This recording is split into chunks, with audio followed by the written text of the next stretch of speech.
बिस्मिल्लाहिर्रहमानिर्रहीम। This is Sheikh Waqas. आज हम देखेंगे कि पेपर चेकिंग जो है क्लास 1 से लेके क्लास 8 तक हम किस तरह कर सकते हैं और कहाँ से मार्क्स काटने हैं और कहाँ पर हमने उनको देना है, क्या क्या रूल्स हैं, उन सारी चीज़ों को आज हम डिस्कस करेंगे। सबसे पहले देखेंगे कि जीरो मार्क्स कहाँ पे देने हैं। सबसे पहले बात करते हैं एमसीक्यूज की। तो ओवरराइट करने से use of ink remover, whitener या कोई रॉन्ग टिक लग जाती है या सर्कल रॉन्ग हो जाता है, इस तरह से कुछ डबल आंसर जो है उसको टिक कर देते हैं या सर्कल कर देते हैं, या फिर इंक जानबूझ के बचे, अगर कोई ऑप्शन गलत हो जाता है तो इंक ऊपर फेंकी होती है, तो इंक स्प्रिंकल्स होने की शक्ल में भी जो है वो रॉन्ग कंसीडर होगा और उसको जीरो मार्क्स दिए जाएंगे। उसके बाद स्क्रिबलिंग है, मतलब मिटा के खुद लिखा हुआ, अगर बच्चे को लग रहा था जी कि इसमें ऑप्शन नहीं है तो उसने काट के जो है वो आगे लिखा हुआ है, तो इससे भी हमने रोकना है और इस तरह इसके भी नंबर जो है वो जीरो मार्क्स मिलेंगे। The next one is fill in the blanks है। अगर हम इनकी बात करते हैं तो जितना भी ओवर राइटिंग है, use of ink remover, whitener, wrong answer, double answer, wrong spelling, इन सारे केसेस में हमने फिल इन द ब्लैंक्स में भी जीरो मार्क्स देने हैं। सिंगुलर है या प्लूरल मिस्टेक होती है इंग्लिश और उर्दू में, वाहिद जमा, यानी लाइकवाइज उसने चेयर लिखना था चेयर्स लिख दिया, या चेयर्स लिखना था चेयर लिख दिया, तो ये भी जीरो मार्क्स जो है वो कंसीडर किए जाएंगे। और अगर हम बात करते हैं लैंग्वेज सब्जेक्ट के अलावा की, लाइकवाइज बात कर रहे हैं प्लांट्स, एनिमल्स और इस तरह के जो टॉपिक्स होते हैं साइंस में या एसएसटी के अंदर, वहां पर अगर कोई सिंगुलर या प्लूरल मिस्टेक होती है तो उसे अवॉइड किया जाए इन केस के सिंगुलर और प्लूरल सेंस नहीं बन रही है। एक और इफेक्ट है जिसमें हम वेरिएबल मार्क्स जिसमें फिल इन द ब्लैंक्स में पॉजिटिव और नेगेटिव इफेक्ट्स कहाँ पर होते हैं और कैसे कैसे जो है हम उन्हें चेंज कर सकते हैं। तो सबसे पहले क्लास 1 से 3 तक जो स्पेल मिस्टेक्स हैं, दो अल्फाबेट तक की, तो उसमें हम 0.25 मार्क्स दे के बच्चे को कंसीडर कर सकते हैं कि उसने एफर्ट की हुई है और आपको एक वर्ड जो है उसका मतलब समझ में आ रहा है कि बच्चे ने ये लिखना चाह रहा था, ये लिख दिया, तो दो अल्फाबेट तक हम उसको कर सकते हैं इन फर्स्ट असेसमेंट।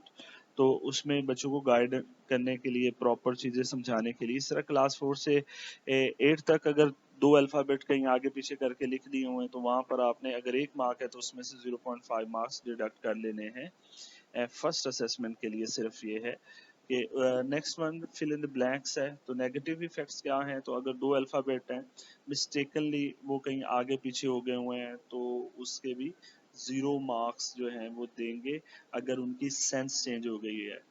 ठीक है, इसी तरह से अगर दो वर्ड्स दिए हुए थे, एक यानी फिल इन द ब्लैंक्स में दो वर्ड्स में आंसर था, like wise animals and plants, तो दो आंसर थे उसमें, यानी एनिमल्स है और प्लांट में बच्चे ने एनिमल सही लिखा है लेकिन प्लांट्स रॉन्ग लिखा हुआ है, तो हाफ मार्क्स जो हैं उस डबल ब्लैंक वाली फिल इन द ब्लैंक में दिए जाएंगे। उसके बाद नेक्स्ट है एक और ये केस नीचे दिया, जिस तरह से फर्स्ट केस मैंने डिस्कस किया कि दो अल्फ़ाबेट अगर अपने जो है वो अल्फ़ाबेट को चेंज कर लेते हैं या अपना केस चेंज करते हैं तो क्या होगा। उसमें एक्सिस था, उसमें देखें आई की जगह पर ई लिख दिया है। इस तरह से आर्मी लिखना था, उसमें से वाई लिखा ही नहीं है, वो आर्म बन गया है।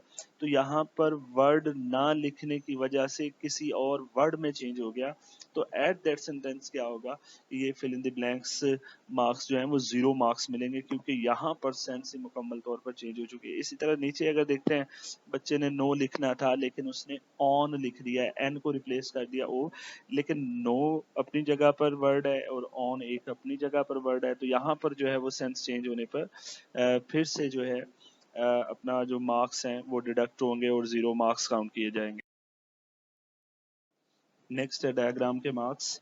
तो इसकी बात करते हैं, तो कोई भी डायग्राम है उसको आपने 30-70 में चेंज करना है, यानी 30 मार्क्स जो हैं वो आपने लेबलिंग के लिए रखने हैं और 70 मार्क्स जो हैं वो उस डायग्राम के लिए रखने हैं। अब जो 30% मार्क्स जो हैं वो आप डायग्राम के अलावा लेबलिंग के लिए रख रहे हैं, तो उसको आपने टोटल लेबलिंग में चेंज करना है। लाइक वाइज के अगर आपकी एक डायग्राम 10 मार्क्स की है तो उसमें से 10 में से 3 नंबर जो हैं वो लेबलिंग को देने हैं और 7 नंबर जो हैं वो डायग्राम को देने हैं। तो वो जो 3 नंबर आप दे रहे हैं उन नंबर्स में से जो वो टोटल 3 नंबर्स हैं, वो सारी के सारी लेबलिंग में डिवाइड होंगे। तो वो जो लेबलिंग है अकॉर्डिंगली लाइकवाइज के अगर 6 लेबल पार्ट्स हैं तो उसमें से 0.5 मार्क्स की एक लेबलिंग होगी। इसी तरह से हम बात करते हैं 70% मार्क्स फिगर की, यानी 10 में से 7 नंबर फिगर के होंगे, तो उनमें से 2 मार्क्स जो हैं यानी 7 में से 2 नंबर जो हैं वो उसकी कलरिंग को जाएंगे, और 7 में से 5 नंबर जो हैं वो डायग्राम की एक्यूरेसी के कि वो कितनी एक्यूरेट बनाई गई है। इसी तरह से जो रॉन्गली लेबल्ड किया हुआ होगा उसके नंबर नहीं देंगे। एक नंबर जो है वो दिया जाएगा label spell, one label spell mistake जो है उसके लिए 0.25 मार्क्स कटेंगे, और 3 लेबल स्पेल मिस्टेक के लिए 0.5 मार्क्स कटेंगे। नेक्स्ट हम बात करेंगे कलरिंग मार्क्स की। तो आपके पास लाइकवाइज एक 10 मार्क्स की कोई भी पिक्चर है जिसमें आपने कलर करने हैं, तो उसमें से अगर तो एक कलर करना है, लाइकवाइज के पूरी डायग्राम के अंदर आप रेड कर रहे हैं या ग्रीन कर रहे हैं, तो जो उस डायग्राम की बाउंड्री है उससे बाहर अगर आप कलर करते हो या कलर हो जाता है तो उसके 2 मार्क्स काटने हैं। ठीक है, और अगर मल्टी कलर्स हैं, आपके पास डिफरेंट कलर्स यूज किए हुए हैं उस डायग्राम के अंदर, तो अगर वो कलर्स उस डायग्राम से बाहर जाते हैं, उसकी बाउंड्री उसकी आउटलाइन से बाहर जाते हैं, तो उसके आपने 3 नंबर काटने हैं। ठीक है, और अगर बच्चा नहीं लेके जाता है बाहर तो वो नंबर आपने पूरे देने हैं। उसके बाद अगर हम बात करते हैं रिमेनिंग 7 मार्क्स की, 3 नंबर अगर बच्चा कलर बाहर नहीं लेकर आया हुआ तो वो आपने दे दिए, और बाकी जो बचे हैं 7 मार्क्स वो आपने इनर कलरिंग के देने हैं। अगर बच्चे ने पैटर्न सेम यूज किया हुआ है और बिल्कुल एक्यूरेट सही बनाई हुई है तो 7 में से 6 मार्क्स देंगे। कभी भी बच्चे को पूरे नंबर कलरिंग में नहीं देते हैं, क्योंकि एक्यूरेसी कभी भी जो है 100% नहीं होती है। सो दैट इज वाई 7 में से 6 मार्क्स जो हैं वो आप सेम पैटर्न कलरिंग ऊपर से लेके नीचे तक, बच्चे ने इंतहाई पैटर्न के साथ एक कॉर्नर से उसने कलरिंग करनी शुरू की, एक ही पैटर्न के साथ ऊपर से नीचे जो है वो करता हुआ आया, तो उसको जो है आपने पूरे 7 में से 6 मार्क्स देने हैं। और अगर उसने रफली काउंट किया हुआ है या रफली जो है वो कलर्स किए हुए हैं और अंदर से स्पेस भी नजर आ रही है, तो सिर्फ स्पेसिंग के मार्क्स आपने 2 मार्क्स काटने हैं, और जो रफली काम किया हुआ है उसको अपने अकॉर्डिंगली जो है वो आपने मार्क्स देने हैं। अब हम बात करते हैं वर्ड्स मीनिंग और सेंटेंस जो इंग्लिश और उर्दू में होते हैं उनकी चेकिंग की। तो उसको बिल्कुल उसी तरह से स्पेल को आपने ट्रीट करना है। 0.5 मार्क्स अगर वो मिस्टेक हो जाती है उससे। तो मेन चीज़ जो इसमें देखने वाली वो ये है कि हम इसको चेकिंग में बाजू का जब आप सेंटेंस देते हैं तो उसमें बच्चे जो हैं वो सेंटेंस अजीब गरीब तरीके से बनाते हैं। लाइकवाइज के एक एग्जांपल मैंने यहाँ पे शेयर किया एप्लीकेबल की। आपने एक बच्चे को बोला कि आपने एक सेंटेंस बनाना है एप्लीकेबल पे, तो वो बच्चा कहता है I don't know the sentence of applicable. तो ये भी एक सेंटेंस है। तो जुमला तो उसने बना दिया कि मैं एप्लीकेबल का सेंटेंस या जुमला नहीं जानता हूँ, ये भी एक जुमला है, लेकिन इसके मार्क्स नहीं देंगे। इसी तरह से अगर जो है सपोज दैट कि एक आपने 2 लफ्ज दे दिए दिस एंड इज, तो उस बच्चे ने पहला जो है बनाया है सेंटेंस वो बनाया दिस इज चेयर, और दूसरा जो बनाया वो भी बनाया दिस इज चेयर। तो पहले में उसने दिस को वर्ड के तौर पर ले लिया और दूसरे में उसने इसको ले लिया।